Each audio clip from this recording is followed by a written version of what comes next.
નમસ્કાર, YNN ન્યૂઝમાં આપનું સ્વાગત છે। સમાચારમાં વાત કરીએ તો સંસ્કારી નગરી વડોદરામાં તમામ તહેવારો રંગેચંગે ઉજવવામાં આવતા હોય છે, ત્યારે હવે થોડા સમયની અંદર જ વિઘ્નહર્તા ગણેશનું આગમન પણ થવાનું છે। ત્યારે વડોદરા શહેરના વિવિધ ગણેશ ભક્તો દ્વારા તેમના પંડાલના સ્થાપિત થતા શ્રીજીના પ્રતિમાનું પાઠ પૂજન કરવામાં આવતું હોય છે।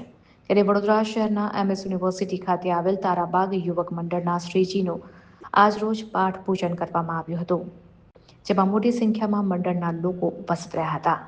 રંગેચંગે રીતે શ્રીજીના પાઠનું પૂજન કરવામાં આવ્યું હતું। આમ તારાબાગ યુવક મંડળના શ્રી ગણેશજીના પાઠ પૂજન કરવામાં આવ્યા। રિપોર્ટર રાહુલ રાજપૂત।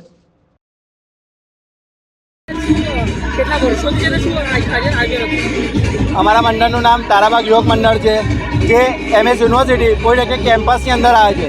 અમે છેલ્લા 12 વર્ષથી ગણપતિની અંદર પોલિટેકનિકના કેમ્પસના સ્ટાફ મેમ્બર બધા મળીને ગણપતિની સ્થાપના કરીએ છીએ।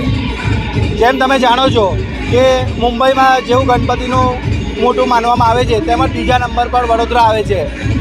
તેનામાં જ અમારા તારાબાગ યુવક મંડળના બધા સભ્યો મળીને ગણપતિની ધામધૂમથી સ્થાપના કરીએ છીએ। આજે શું કાર્યક્રમ?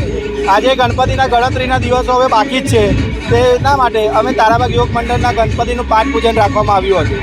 તેમાં તારાબાગ યુવક મંડળના અને તારાબાગના સભ્યો બધા હાજર રહ્યા હતા। શું નામ આપણું? Hemant સપકાલ। Subscribe now and press the bell icon. Never miss an update.